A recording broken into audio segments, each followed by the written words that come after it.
Hello, good morning everyone. कैसे हैं आप सभी लोग? आप सभी का हार्दिक अभिनंदन, हार्दिक स्वागत क्विज 11 के सॉल्यूशन के अंदर। ठीक है, संडे को अपना ऑफ रहता है, तो संडे को अपना वीकली टेस्ट चलता है, तो और मंडे टू सैटरडे अपनी क्यूज चलती है। तो सैटरडे को जो अपनी क्यूज हुई थी, क्यूज 11, उसका सॉल्यूशन आज अपन यहाँ पर देखने वाले हैं। और डेली सुबह 8 बजे अपनी क्यूज होती है टेलीग्राम चैनल पर, जिसका सॉल्यूशन हम लोग यूट्यूब पर सुबह 8 बजे नेक्स्ट डे करवाते हैं। ठीक है, तो सैटरडे को जो क्यूज हुई थी उसका सॉल्यूशन आज करवा रहे हैं, और आज जो क्यूज होगी उसका सॉल्यूशन कल सुबह 8 बजे मिलेगा। तो जो भी बच्चे हमारी regular quiz, regular weekly test join करना चाहते हैं, बिल्कुल फ्री ऑफ कॉस्ट हमारे टेलीग्राम चैनल पर चल रहे हैं, तो तुरंत प्रभाव से हमारा टेलीग्राम चैनल ज्वाइन कर लीजिएगा। और टेलीग्राम चैनल का जो लिंक है वो डिस्क्रिप्शन में आपको मिल जाएगा, तो वहां पर जाकर के डेली उसको आप ज्वाइन कीजिएगा। और क्विज के आंसर जो है वो लीव कमेंट में कमेंट जरूर कीजिएगा। ठीक है ना, काफी सारे साथियों ने कमेंट करना शुरू कर दिया है अपने आंसर्स। जिन्होंने अभी तक शुरू नहीं किया है वो उम्मीद करता हूं कि आगे से तुरंत प्रभाव से उसको चालू कर देंगे। ठीक है ना, ये आपके रिजल्ट्स के अंदर, आपकी मेमोरीज के अंदर बहुत अच्छा परिवर्तन लेकर के आने वाले हैं। चलिए बिना समय खराब करे हम लोग स्टार्ट करते हैं क्विज 11 का सॉल्यूशन।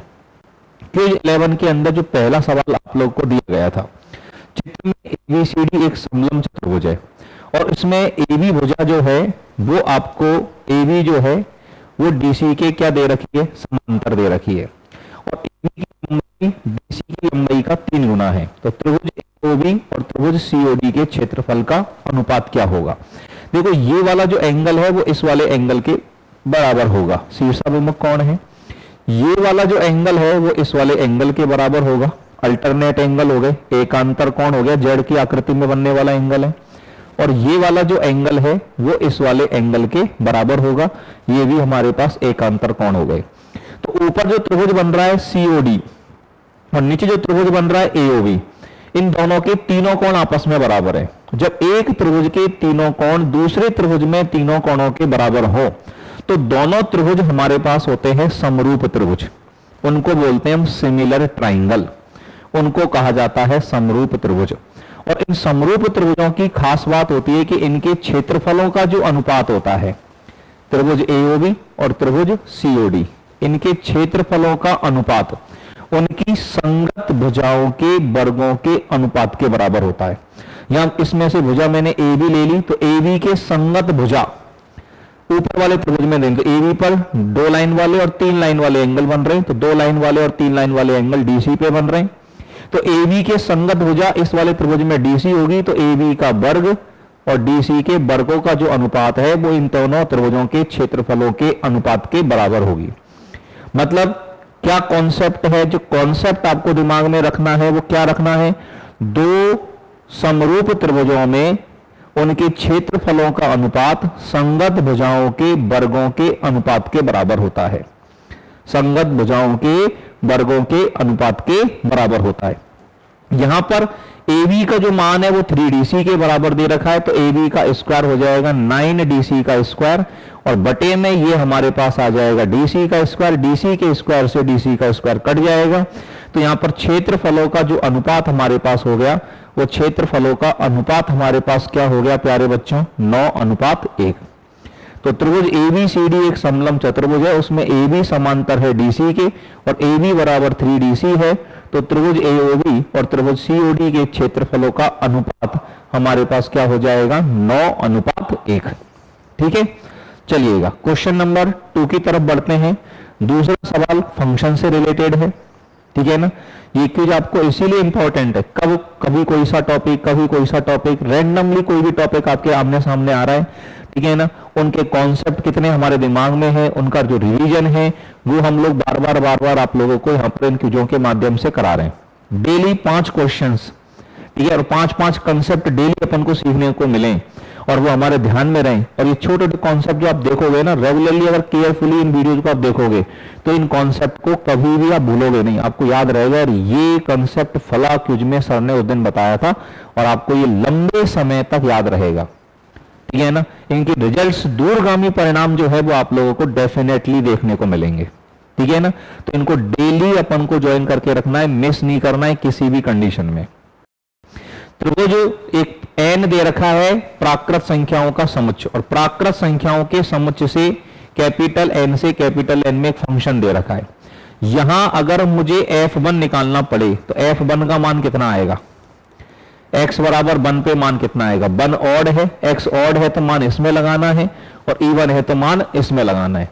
ऑड है तो यहां लगाएंगे 1 + 1 2 आएगा। f2 का मान अगर देखोगे 2, इवन है तो मान इसमें लगाएंगे, 2 में से 1 गया तो 1। f3 का मान निकालोगे तो 3 + 1 4 आएगा ऊपर वाले से। f4 का मान निकालोगे तो 4 में से 1 गया 3 आएगा। f5 का मान निकालोगे, x की जगह 5 लगा दें अपन, तो f5 का मान कितना आएगा, 5 + 1 6। और f6 का मान अगर लगाएंगे, x का मान 6 अपन लगा दिया तो 6 में से 1 गया तो 5 आ गया। f7 का मान अगर लगाएं, x का मान 7 लगाएं तो 7 + 1 कितना हो गया, 8 हो गया। और f8 का मान अगर निकालें तो f8 का मान, x का मान क्या लगा दें 8, 8 में से 1 गया 7। तो यहां पर आप देखोगे जो इवन वैल्यूज हैं उनकी इमेज ऑड आ रही है, और जो ऑड वैल्यूज हैं उनकी इमेज इवन आ रही है। सबकी इमेज क्या है, अलग अलग। तो ये सारे फंक्शनों की इमेज अलग अलग हमारे पास आ रही है, ठीक है। तो यहां अपन देखें तो हर अवयव की इमेज क्या हो रही है, अलग अलग। कोई भी दो अवयवों की इमेज सेम आएगी नहीं। पहले 1 और 2 पे 1 और 2 आ गई, 3 और 4 पे 3 और 4 आ गई, 5 और 6 पे 5 और 6 आ गई, 7 8 पे 7 8 आ गई, 9 10 पे 9 10 आएगी, 11 12 पे 11 12 आएगी, 12 13 पे 12 13 आएगी। तो सबकी इमेज अलग अलग आ रही है। और अगर प्रांत के प्रत्येक अवयव की इमेज भिन्न भिन्न हो तो ऐसे फलन को कहते हैं एकैकी। एकैकी बोलते हैं। तो ये बहु एकैकी वाले ऑप्शन तो अपने गलत हो गए साहब। बहु एकैकी वाले जो ऑप्शन है वो अपने पास क्या हो गए, गलत हो गए, ठीक है। बहु एकैकी वाले ऑप्शन क्या हो गए, गलत। अब अपने को देखना है आच्छादक है कि अंतरछेपी है। अगर अपन इसका रेंज बनाएं, इसकी अगर हम परिसर बनाएं तो परिसर क्या होता है, परिसर होता है प्रतिबिंबों का समुच्चय। तो प्रतिबिंब के रूप में 1 2 3 4 5 6 7 8 यही तो आ रहा है। मतलब इन प्रतिबिंबों का अगर समुच्चय बनाओगे, ध्यान से देखोगे तो ये प्राकृत संख्याओं का समुच्चय कैपिटल एन ही तो बन रहा है। और ये प्राकृत संख्याओं का समुच्चय कैपिटल एन अगर यहां पर बन रहा है तो इसका जो परिसर होगा वो इसके सहप्रांत के बराबर ही आ रहा है।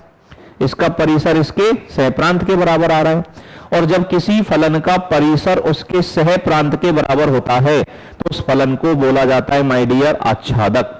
तो इस सवाल का आंसर आप लोगों के पास हो जाएगा एकैकी आच्छादक। ये जो फलन यहां पर डिफाइन है, ये जो फलन यहां पर परिभाषित है, ये फलन कैसा है प्यारे बच्चों, एकैकी भी है और आच्छादक भी है। Is that clear to everyone? चलिएगा अगले सवाल की तरफ चलें। नेक्स्ट क्वेश्चन हम लोगों से क्या कहना चाह रहा है, इस सवाल को जरा ध्यान से हम लोग समझने की कोशिश करें, देखने की कोशिश करें। तो ये क्वेश्चन हम लोगों से कह रहा है, क्या कह रहा है, शब्द प्रपोर्शन।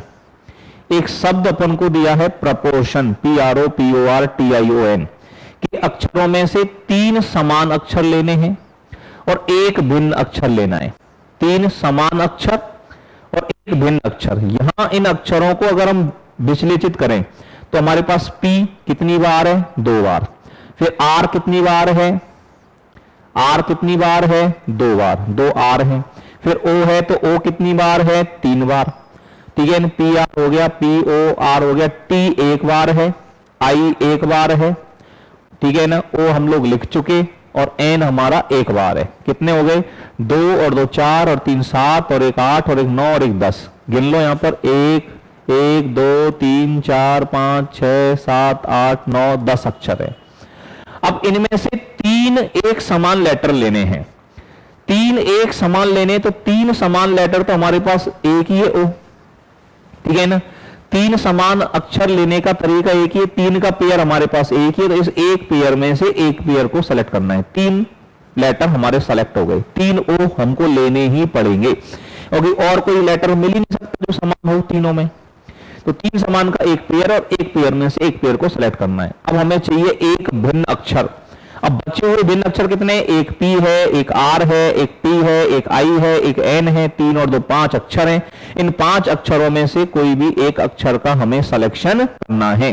तो अक्षरों में से एक अक्षर का सिलेक्शन कितने प्रकार से कर सकते हो मेरे दोस्त? 5C1। कितने अक्षरों का सिलेक्शन हो गया बताइए मुझे, कितने अक्षरों का सिलेक्शन हो गया साहब? 4 अक्षरों का। 3 समान यहां पर हो गए, एक भिन्न। 4 अक्षर है जिनमें से 3 एक जैसे हैं। अब उनसे शब्द बनाने हैं, मतलब उन चारों अक्षरों को हमें अरेंज करना है। तो उन चारों अक्षरों को अरेंज करने के तरीके हमारे पास हो जाएंगे 4 फैक्टोरियल, लेकिन उनमें 3 एक जैसे हैं, तो 3 फैक्टोरियल का भाग लग जाएगा। अब इसको सॉल्व करेंगे तो 1C1 1, 5C1 का मान 5 हो जाएगा, और 4 फैक्टोरियल में 3 फैक्टोरियल का भाग दोगे, मतलब 4 फैक्टोरियल में से 4 बाहर आएगा तो 3 फैक्टोरियल बचेगा, एक कट जाएगा तो इसका मान 4 आ जाएगा, तो 5 चौका 20। तो यहां पर इन शब्दों की जो संख्या हमारे पास आएगी, इन शब्दों की संख्या हमारे पास हो जाएगी 20। प्रपोर्शन शब्द के अक्षरों में से 3 समान और एक भिन्न अक्षर लेकर बनाए जाने वाले शब्दों की जो संख्या होगी, उन शब्दों की संख्या आपके पास कितनी होगी? 20, 20। Is that clear? चलिएगा नेक्स्ट अपन यहां पर बात करें, एक फलन दिया है अपन को fx। क्वेश्चन नंबर 4 बहुत ही प्यारा सवाल है।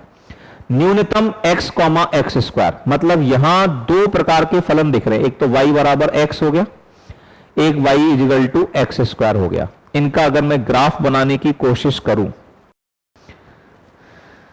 देखो जी मेरे भाई ध्यान से सवाल को समझना। y बराबर एक्स स्क्वायर को अगर देखें तो y बराबर एक्स स्क्वायर एक पैराबोला बनता है, और ये y बराबर एक्स स्क्वायर पैराबोला ऐसे बनेगा, ठीक है। और y बराबर x, ये हमारे पास एक स्ट्रेट लाइन है जो मूल बिंदु से गुजरती है। ये लाइन हो गई y बराबर x। ये जो बिंदु है ये 0,0 है, और ये जो बिंदु है ये 1,1 है। अब ये बिंदु 1,1 कैसे आया? 2 वक्रों का प्रतिच्छेद बिंदु कैसे आता है? उन दोनों की समीकरणों को हल कर लो। y का मान x बराबर एक्स स्क्वायर अगर सॉल्व करेंगे तो x का एक मान 0 आएगा और x का एक मान 1 आएगा। अब हमें चाहिए मिनिमम। मिनिमम कौन होता है? जो ग्राफ नीचे की तरफ होता है। तो यहां मिनिमम कौन है? यहां मिनिमम आएगा, देखो ये, ठीक है ना, इन दोनों में यहां तक। फिर इस जगह पर मिनिमम है ये जो ग्राफ नीचे की तरफ है, और फिर यहां मिनिमम है ये। तो ये जो हमें दिख रहा है, ये जो मैंने ब्लू कलर से जो अंडरलाइन किया है यहां पर, ये हमारा ग्राफ है। इसका किसका ग्राफ है? ये fx equal to minimum x, x square का ग्राफ है ये। अब देखो ग्राफ हमेशा कंटिन्यूअस है, ग्राफ में कहीं कोई ब्रेक है ही नहीं। ग्राफ के संतत होने का मतलब है कि ग्राफ में कहीं भी किसी प्रकार की कोई टूटन नहीं है। अगर किसी फलन का ग्राफ लगातार है, उस ग्राफ में कहीं कोई टूटन नहीं है, उस ग्राफ में कहीं कोई टूटन नहीं है, तो वो क्या कहलाता है? उसे क्या बोलते हैं अपन? संतत फलन। तो ये हमेशा संतत है, हमेशा संतत है। मतलब यहां पर ये गलत हो गया, ठीक है ना, ये गलत हो गया। अब इन दोनों में से कोई देखना है, अवकलनीय। अब हमेशा अवकलनीय है क्या? देखो ग्राफ में जिन पॉइंटों पर शार्प कॉर्नर बनता है, जहां ग्राफ में कॉर्नर बनता है, उन कॉर्नर वाले पॉइंटों पर फलन अवकलनीय नहीं होता है, क्योंकि वहां पर यूनिट टेंजेंट का अस्तित्व नहीं होता है। तो इन फलन के अंदर अगर आप ध्यान से देखोगे, ध्यान से अगर चीजों को समझने की कोशिश करेंगे हम लोग भैया, तो आप देखोगे यहां शार्प कॉर्नर बन रहा है, इस जगह पर शार्प कॉर्नर बन रहा है, यहां पर शार्प कॉर्नर बन रहा है। तो ये शार्प कॉर्नर मतलब इन बिंदुओं पर ये अवकलनीय नहीं है, ये फलन अवकलनीय नहीं है 0 पर और 1 पर। तो हमेशा जो अवकलनीय है, ये वाला सवाल क्या हो जाएगा? ये वाला पॉइंट बिल्कुल गलत हो जाएगा। तो यहां पर जो ऑप्शन सही लगाएंगे, वो सही ऑप्शन कौन सा लगाएंगे? Option A. जो करेक्ट आंसर यहां पर होगा मेरे दोस्त, वो करेक्ट आंसर यहां पर क्या होगा? Option A. तो फलन fx बराबर फलन न्यूनतम x, एक्स स्क्वायर है, तो फलन fx क्या होगा? सतत होगा x के प्रत्येक वास्तविक मान पर। सच्ची बात। चलिएगा अगला सवाल हम लोग देखें, समझने की कोशिश करें। tan 20 degree equal to p दे रखा है, तो tan 160 degree minus tan 120 degree बटे 1 plus tan 160 degree into tan 120 degree. तो भैया ji tan a minus tan b बटे 1 plus tan a tan b क्या होता है मेरे दोस्त? ये होता है tan a minus b। tan 160 degree minus 120 degree का ही तो सूत्र है ये। और tan 160 डिग्री माइनस 120 डिग्री मतलब क्या हो जाएगा, tan 40 डिग्री हो जाएगा। और tan 40 डिग्री जब लगाएंगे तो 40 डिग्री का मतलब हो जाएगा 2 × 20 डिग्री। अब ये मामला हो गया tan 2a, 20 डिग्री को a बोल लिया जाए तो tan 2a का सूत्र क्या होता है मेरे भाई, tan 2a का सूत्र होता है 2 tan a upon 1 minus tan square a। tan 2a का सूत्र क्या होता है, tan 2a का सूत्र होता है 2 tan a upon 1 minus tan square a। a कौन है यहां पर, 20 डिग्री है। और tan 20 डिग्री को हमने क्या बोला हुआ है, tan 20 डिग्री को हमने बोला हुआ है P। तो tan 20 डिग्री को हम P लिखेंगे तो ये हमारे पास हो जाएगा 2P बटे 1 माइनस P स्क्वायर। ये हो जाएगा हमारे पास 2P बटे 1 माइनस P स्क्वायर। बोलो हाँ के ना, यस और नो। ठीक है, तो ये हमारे पास हो गया 2P बटे 1 माइनस P स्क्वायर। और ये आंसर हमारे पास आ जाएगा यहां पर, ये इसका करेक्ट आंसर ऑप्शन सी हमारे पास हो जाएगा। तो tan 20 डिग्री बराबर P है, तो tan 160 degree minus tan 120 degree बटे 1 plus tan 160 degree into tan 120 degree, ये मान किसके बराबर होगा, ये होगा 2P बटे 1 माइनस P स्क्वायर के बराबर। Is that clear to everyone? क्या ये बातें सभी को समझ में आ गई अच्छे से माय डियर स्टूडेंट्स? चलिएगा, ठीक है। तो ये थे क्विज 11 के सॉल्यूशन, और ये हैं हमारे होनहार विद्यार्थी जिन्होंने 2022 में अपना सिलेक्शन लिया है। बार बार मैं इनके दर्शन लाभ आपके मोटिवेशन के लिए करवाता हूं। ये लक्ष्य हमारे दिमाग में हमेशा बना रहना चाहिए। इन वैकेंसीज के अंदर हर हाल में हमें अपना सिलेक्शन पक्का करना ही करना है, ठीक है। और जो भी बच्चे हमारा पेड कोर्स ज्वाइन करना चाहते हैं, प्ले स्टोर पर जाकर हमारा ऐप इंस्टॉल कर लीजिएगा। ओम ज्ञान केंद्र और हमारे बैचेज को आप लोग स्टोर में जाकर के वहां पर कोर्स परचेज कर सकते हैं। RPSC first grade, second grade से रिलेटेड सारे बैचेज के अंदर हम लोग जो है बिल्कुल बेसिक लेवल से चीजों को स्टार्ट करते हैं, एडवांस लेवल तक लेकर के जाते हैं और क्वालिटी कंटेंट देने का आपको भरोसा दिलाते हैं, ठीक है। किसी भी प्रकार की कोई भी क्वेरी है, कोई भी जानकारी आपको चाहिए तो आप मेरे कॉन्टैक्ट नंबर नोट कर सकते हैं 8829823301 पर आप मेरे से संपर्क कर सकते हैं, ठीक है। डेली हमारी क्विज़ें ज्वाइन करने के लिए, ठीक है ना, हमारे टेलीग्राम चैनल पर वीकली टेस्ट बिल्कुल फ्री ऑफ कॉस्ट चल रहे हैं। डेली क्विज जो है बिल्कुल फ्री ऑफ कॉस्ट चल रही है, ठीक है। और शॉर्ट नोट्स, पीवाईक्यू के नोट्स बहुत जल्द हमारे चैनल पर धीरे धीरे सारे टॉपिक्स के आने वाले हैं, ठीक है। और भी कई सारी क्वालिटी कंटेंट जो है वो हमारे टेलीग्राम चैनल पर आपको मिलने वाला है। तो फटाफट से टेलीग्राम पर जाइएगा और सर्च कीजिएगा @maths by हेमेंद्र सर, और हमारा टेलीग्राम चैनल तुरंत प्रभाव से ज्वाइन कर लीजिएगा। डिस्क्रिप्शन में भी इसका लिंक दिया गया है, वहां से भी आप लोग टेलीग्राम चैनल को ज्वाइन कर सकते हैं। और ये लिंक अपने दोस्तों को भी शेयर कीजिएगा, वहां से भी हमारे टेलीग्राम चैनल को ज्वाइन करवाइएगा अपने सभी दोस्तों को, ताकि एक अच्छा एटमॉस्फेयर वहां पर मिले। और वहां पर पोस्टों पर रिएक्शंस, कमेंट जरूर कर दिया करो, ठीक है। इस वीडियो को भी लाइक एंड शेयर कर दीजिएगा। और यूट्यूब चैनल अगर सब्सक्राइब नहीं कर रखा है तो इसको सब्सक्राइब कर लीजिएगा और बेल आइकन्स को प्रेस करके रखिएगा ताकि सारे नोटिफिकेशन आपको तुरंत मिलते रहें, ठीक है। और ये भी चेक कर लो कि हमारे टेलीग्राम पर आपने नोटिफिकेशन म्यूट तो नहीं कर रखे हैं। पता चला किसी दिन कोई अच्छी अपडेट आपके पास आए और आप उसे देखने से चूक जाएं, तो नोटिफिकेशन जरूर ऑन करके रखिएगा, क्योंकि सारी पोस्ट, सारा कंटेंट आपके काम का ही कंटेंट टेलीग्राम पर डाला जाता है, ठीक है। वो टेलीग्राम चैनल केवल और केवल आप लोगों के हित के लिए ही बनाया गया है, तो ध्यान से उसको आप लोग ज्वाइन कीजिएगा और अपने दोस्तों को भी ज्वाइन कराइएगा। धन्यवाद, थैंक यू वेरी मच। जय श्री कृष्णा, राधे राधे।